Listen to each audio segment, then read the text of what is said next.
जय हिंद जय Bharat. Target defence academy के इस लाइव चैनल पर आपका हार्दिक स्वागत है। मैं आपका ट्यूटर फेज 2 चिराग आपका इस वीडियो के ऊपर भी हार्दिक स्वागत करता हूं। आज हम जानेंगे कि बहुत सी समस्याएं, बहुत से डाउट रहते हैं फेज 2 के बच्चों के दिमाग में। सबसे बड़ा डाउट एक ही रहता है कि उस एएससी में कैसा होगा, उस एएससी में कैसा माहौल होगा, कितना सिलेक्शन रेशियो होगा, कितना सिलेक्शन रेशियो रहने वाला होगा। तो आज हम एक लाइव एक्सपीरियंस आपके सामने शेयर करेंगे और जो लाइव एक्सपीरियंस दोस्तों आपके सामने आज इस वीडियो में होगा वो होगा गौरव वर्मा का। जो बच्चा आज एक शख्स से भी मिलेंगे जिस बच्चे ने 2 बार एनडीए क्वालिफाई किया है। एयरफोर्स की ज्वाइनिंग इस बच्चे ने छोड़ी है। लास्ट तक वीडियो में बने रहिएगा, आपको एएससी अंबाला के बारे में पूरी इंफॉर्मेशन आज देखने को मिलेगी। कैसा होता है, फिजिकल ग्राउंड कैसा है, कितनी स्टेज होती है, कितना होल्ड करवाते हैं। बहुत से बच्चों का क्वेश्चन रहता है अंबाला में, जिन बच्चों का एएससी में, जिन बच्चों का फेज 2 है, आज उनके सारे डाउट यहाँ पे क्लियर होने वाले हैं।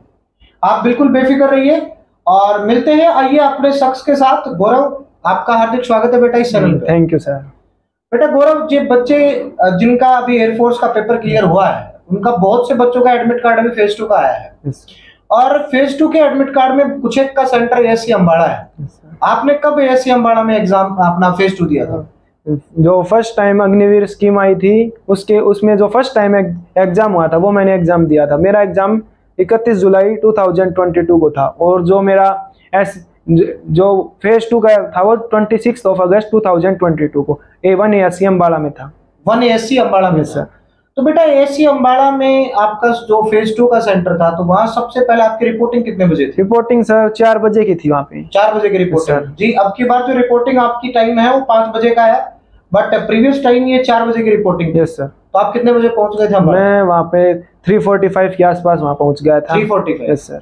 तो फिर क्या किया उन्होंने 4 बजे बुला के? सर सबसे पहले जो गेट के बाहर चेस्ट नंबर के हिसाब से खड़े कर दिए। वहाँ पे खड़े करने के बाद उनको सबसे पहले आधार कार्ड और जो फेज 2 का कॉल लेटर है उसको चेक करते हैं गेट के बाहर ही, और फिर 1 बाय 1 एंट्री होती है गेट के अंदर।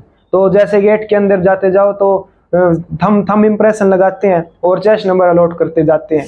उसके बाद ग्राउंड में ले जाके वहाँ पे एक छोटा सा ग्राउंड होता है, जैसे स्कूल के अंदर जो प्रेयर होती है वैसा छोटा सा ग्राउंड घास का, वहाँ पर ले जाके बैठा देते हैं। और फिर वहाँ पे जो आइडेंटिफिकेशन मार्क है और जो अनदर डॉक्यूमेंट जैसे डिक्लेरेशन फॉर्म है वहाँ पे वो चेक किया जाता है। छोटा सा क्वेश्चन है बेटा, फेज 2 के बच्चों का आइडेंटिफिकेशन मार्क की आपने बात करी। yes.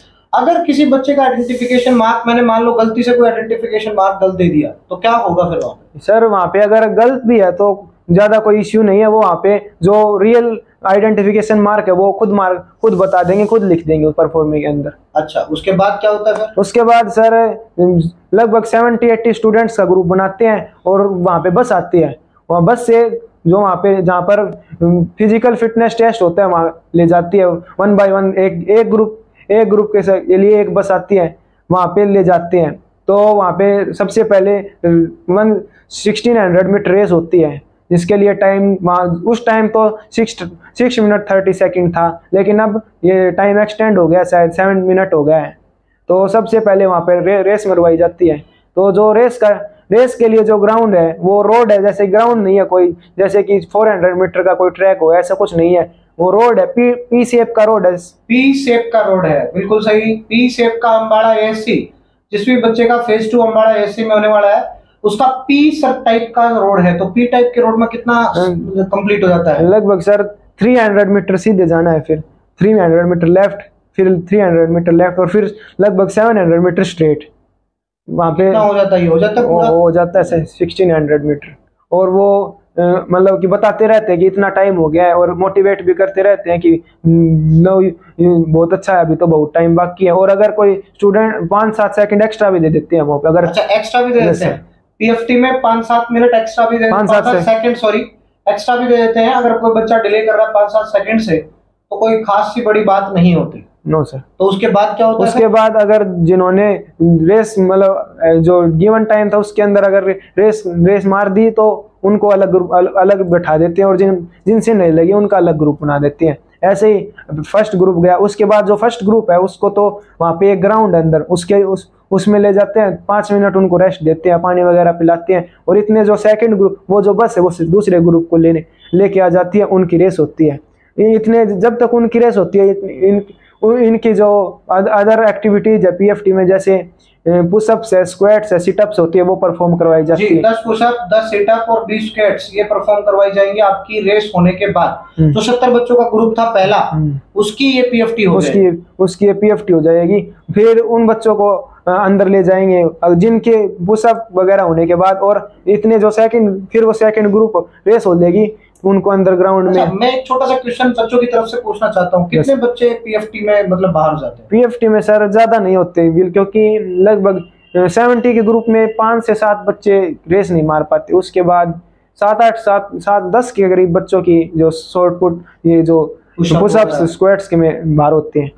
जैसे मतलब ज्यादा बच्चे बाहर नहीं होते। फिर उसके बाद क्या होता है बेटा? उसके बाद पुशअप, वो जैसे कि वो पुशअप मरवाना है तो वो पहले इंस्ट्रक्ट करते हैं कि ऐसे मारनी है। अच्छा, पहले बता के दिखाते हैं। पहले 2 पुशअप मार के दिखाते हैं कि ऐसे करनी है और बिल्कुल परफेक्ट होनी चाहिए। हमें केवल 10 परफेक्ट चाहिए हमारे हिसाब से, तुम चाहे घर पर कितनी मारो।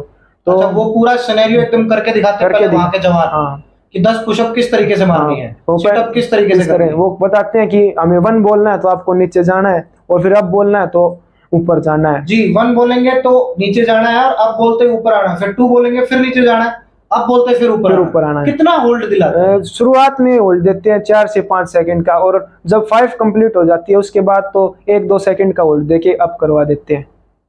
जी, उसके बाद फिर क्या होता है? उसके बाद सिटअप होता है, सेम सिनेरियो सिटअप में होता है, वो पहले परफॉर्म करके दिखाते हैं और फिर 10 सिटअप कर मरवाते हैं, और ऐसे स्क्वाट्स 20 स्क्वाट्स ऐसे। उसके बाद वहाँ पे अंदर जो हॉल है वहाँ पे ले जाके बैठा देते हैं सब बच्चों का 1 बाय 1, जिनका पीएफटी होते जाता है उनको तो अंदर ले जाते हैं। और जो कोई बड़ा सा सेमिनार हॉल हो, हाँ बड़ा सा सेमिनार हॉल, 2 हॉल होते हैं, एक लेफ्ट साइड एक राइट साइड। आधे बच्चे लेफ्ट साइड वाले में, आधे बच्चे राइट साइड वाले में, वहाँ पे बैठा देते हैं। और फिर जो नहीं कर पाए पीएफटी उनको घर भेज दिया जाता है। अच्छा, तुरंत घर भेज दिया। आपको तुरंत घर भेज दिया जाएगा अगर आपका पीएफटी नहीं होगा, पीएफटी में स्ट्रॉन्ग हो जाइए, तभी आप ग्रुप फेज 2 के ग्रुप डिस्कशन में जा सकते हैं। तो अब की बार एसआरटी तो हटा दिया है। एसआरटी हटा दिया। आपके टाइम पे एसआरटी हुआ था। आपकी बार एसआरटी हटा दिया है, लास्ट टाइम एसआरटी हुआ था। तो अभी एसआरटी हटा दिया तो फिर सीधा ग्रुप डिस्कशन के लिए जाएंगे बच्चे? ग्रुप डिस्कशन के लिए नहीं, वहाँ पे हॉल में बैठा के 2-3 डॉक्यूमेंट्स तो वो खुद देते हैं कि उसमें साइन वगैरह जो डिटेल्स फिल करनी होती हैं, और हमारे जो डॉक्यूमेंट्स हम लेके आए हैं वो चेक करते हैं, और जो ओरिजिनल डॉक्यूमेंट्स होते हैं जो उसमें फेज 2 में बता रखे हैं कि ये डॉक्यूमेंट्स लेके आने हैं उनको। क्या डॉक्यूमेंट आप एक बार दोस्तों को बताएंगे जो चैनल पे जुड़े हुए उनको बताएंगे क्या डॉक्यूमेंट? जब मैं वहाँ पे फेज 2 देने गया था तो फेज 2 एडमिट कार्ड, और वहाँ पे डिक्लेरेशन फॉर्म जो फेज 2 के साथ अटैच्ड आता है, बॉडी टैटू अगर किसी के है, 10th की पासिंग सर्टिफिकेट और 10th की मार्कशीट, ऐसे 12th की पासिंग सर्टिफिकेट और 12th की मार्कशीट। अगर गलती से मेरे पास ओरिजिनल ना हो तो सर वो कोई बड़ा इश्यू नहीं है, उसको वो टाइम दे देते कि इतने दिन के अंदर आपको ये जो जिस भी एएससी में आपका जो फेज 2 है उसके अंदर आपको जमा करवानी है। अच्छा, कोई बड़ा इश्यू नहीं है। तो फिर 12th की पास आउट, 12th की मार्कशीट, फिर जो ओरिजिनल भी जमा करवाते हैं, ओरिजिनल अलग और जो सर्टिफिकेट है वो अलग। कितनी कॉपी? लगभग हर की 5 ले जानी होती है, वैसे बाकी वहाँ पे यूज 2 से 3 ही होती है। यूज 2 से 3 ही होंगी, बाकी आपको 5 कैरी करनी है आपके साथ। तो आप ध्यान दीजिएगा अपने डॉक्यूमेंट्स की 5 कॉपी आपके पास हो, और जो पासपोर्ट साइज फोटो है वही होनी चाहिए जो एग्जाम के टाइम पे था। एग्जाम के टाइम पे जो पासपोर्ट साइज, और वहाँ पे 5 से 10 फोटो यूज हो जाती है, तो 15 से 20 फोटो लेके जानी होती है। 15 से 20 फोटो, 5 से 7 आपकी यूज हो जाएंगी जी।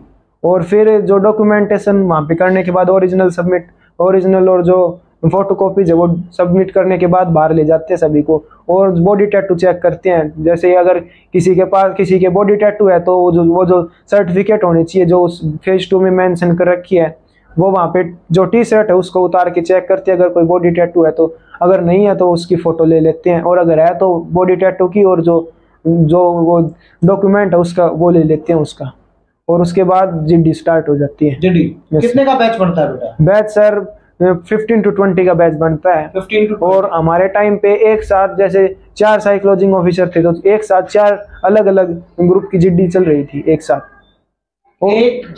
4 ग्रुप की जीडी चल रही थी, क्योंकि 4 साइकोलॉजिस्ट ऑफिसर इनके टाइम पे थे। तो कितने बच्चे हैं जो मतलब जीडी तक पहुंच पाते हैं? सर मोस्टली मतलब कि जीडी तक जो पीएफटी में बाहर हुए थे, और एसआरटी में तो कोई 5 से 7 बच्चे बाहर होते हैं। तो अब की बार तो SRT भी नहीं है, तो मेन GD है, क्योंकि PFT में भी ज्यादा बच्चे तो आउट नहीं होते, क्योंकि मोस्टली कर ही देते हैं मोस्टली PFT जी।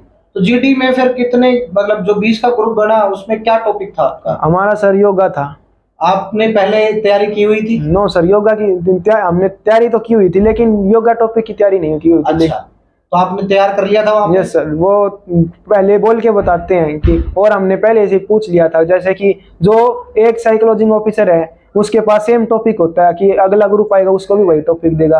तो मेरा जो चेस्ट नंबर था वो लास्ट में था 486, तो मैंने जो ग्रुप GD देके आ रहे थे उनसे कंफर्म कर लिया था कि कौन कौन से टॉपिक आ रहे हैं। ऐसे आप कंफर्म कर सकते हैं? हाँ, तो हमारे टाइम वो 4 टॉपिक थे। एक तो था डिमोनेटाइजेशन, एक था रूरल लाइफ और अर्बन लाइफ, एक योगा का, और एक T20 क्रिकेट। ये 4 टॉपिक थे। तो हमारे योगा वाला आया, तो वो हम सबसे पहले वहाँ पे 20 का ग्रुप बनाया था हमारा, तो सबसे पहले हमें वहाँ पे हॉल के अंदर ले जाके बैठा दिया। तो और फिर जो इंस्ट्रक्टर था वो इंस्ट्रक्ट करने लग गया कि हमें आपको पहले एक पेज देंगे, उस पेज के अंदर आपका टॉपिक है योगा, तो हम आपको पहले योगा की जो मेन इंफॉर्मेशन है, मोटी मोटी लाइंस वो बताएंगे, जो मेन इंफॉर्मेशन है उसके बारे में आपको 5 से 10 लाइन बताएंगे। उसके बाद हम आपको एक पेज देंगे, उस पेज के अंदर आपको 10 मिनट्स का टाइम मिलेगा और आपको 200 to 300 वर्ड्स में एक ऐसे लिखना है योगा के ऊपर। और उसके बाद वो जो जिस पे ऐसे लिखा है वो पेज तो वो खुद ले लेंगे, और जिस पेज पे हमें सब पहले जो इम्पोर्टेंट पॉइंट्स लिखवाए थे योगा के बारे में वो आप रख सकते हैं, और अगर आप GD के दौरान आप उसका यूज कर सकते हैं। अच्छा, यूज कर सकते हैं जो पेज उन्होंने पहले बनवाया था। यस सर, उसका आप यूज कर सकते हैं। यस सर, वेरी गुड, बहुत बढ़िया। तो कितने बच्चे बाहर हुए GD में? ग्रुप से? हमारे ग्रुप से सर 4 से 5 बच्चे बाहर हुए। 4 से 5 बच्चे। सर, वो जो नहीं बोलता उस बच्चे को पूरा मौका देते हैं? यस सर, पूरा मौका देते हैं। अगर कोई बच्चा शुरू में 2 से 3 बार अच्छा बोल जाता है तो वो उसको वहीं स्टॉप कर देते हैं। अच्छा, वो उसको रोक देते हैं। और जो अगर लास्ट में ये दिख रहा है कि ये बच्चा नहीं बोल रहा है तो उसका चेस्ट नंबर बोलते हैं कि yes chest number this, do you want to tell any point related to this, तो अगर वो बोल सकता है वहाँ पे फिर। अच्छा, वो बोल सकता है। Yes sir. चलिए, बहुत बढ़िया। तो फिर उसके बाद बाहर हो गए कुछ बच्चे, कुछ अंदर हो गए। Yes sir. तो क्या किया उन्होंने उसके बाद? सर जैसे सभी का GD हो गया, तो उसी ग्राउंड में जहाँ पे सुबह रिपोर्टिंग के टाइम पे रखा था उसी ग्राउंड में लाके पहले जो ओरिजिनल डॉक्यूमेंट जो सुबह लिए थे उनको वापस दे देते हैं चेस्ट नंबर अनाउंस करके। और फिर 30 to 45 मिनट्स में जो GD का रिजल्ट जिन्होंने फेज 2 क्वालिफाई किया है वो रिजल्ट आ जाता है, और जो जिसका चेस्ट नंबर अनाउंस करते हैं उसका मतलब है कि वो डिस्क्वालीफाई हो गया है, उसका फेज चेस्ट नंबर उसका अनाउंस होगा जो डिस्क्वालीफाई हो जाएगा।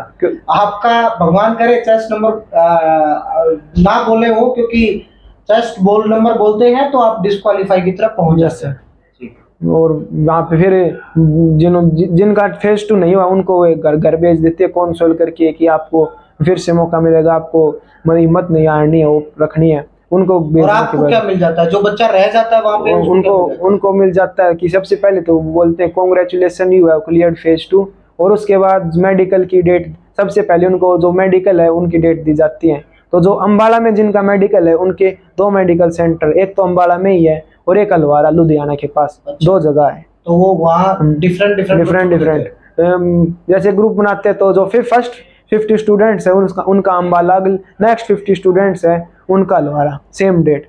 और फिर अगले बच्चे ऐसे ही उनका जो 3rd ग्रुप है उनको अंबाला, 4th ग्रुप है उनका अलवारा, ऐसे। तो आपकी ज्वाइनिंग कब थी? सर मेरी ज्वाइनिंग 26 दिसंबर 2022। मतलब आपकी ज्वाइनिंग आ चुकी है फोर्स की, तो आपने ज्वाइन क्यों नहीं किया? नो सर, मैं NDA के लिए प्रिपेयर कर रहा हूँ। NDA के? Yes sir. Very good. तो अभी NDA कितनी बार आप इस एकेडमी में रह के क्वालीफाई? सर मैंने 2 बार क्वालीफाई कर दिया यहाँ पे रह के। और आपने फेज 2 की तैयारी कहाँ से की थी? फेज 2 की तैयारी सर मैंने यहीं से की थी। और अभी SSB की तैयारी कहाँ से चल रही है? यहीं से चल रही है सर। मतलब ये कंप्लीट इंफॉर्मेशन ASC अम्बाड़ा के बारे में, ASC अम्बाड़ा में क्या सिनेरियो है, कैसा होता है ASC अम्बाड़ा में फेज 2, वो कंप्लीट सिनेरियो मैंने आपको दिखाया। कुछ डॉक्यूमेंट है जो आपको कैरी करके आपके साथ जाने हैं, वो डॉक्यूमेंट्स भी इन्होंने बताए क्या क्या डॉक्यूमेंट है और कितना समय मिलता है PFT को परफॉर्म करने के लिए, GD कैसे कैसे होता है, क्या क्या टॉपिक्स हैं GD के, वो आप लाइव टेलीग्राम चैनल पे हमारे साथ जुड़ सकते हैं। टेलीग्राम चैनल का लिंक मैं आपके यहाँ डिस्क्रिप्शन बॉक्स में दे दूंगा, तो आप डिस्क्रिप्शन बॉक्स में जाके टेलीग्राम चैनल के लिंक के ऊपर क्लिक करके हमारे टेलीग्राम चैनल से जुड़ जाइए। आपका बहुत बहुत धन्यवाद बेटा गौरव, आपने इतना सपोर्ट किया इन बच्चों को फेज 2 के बारे में और ASC अम्बाड़ा के बारे में खासकर आपने इतनी बातें बताई।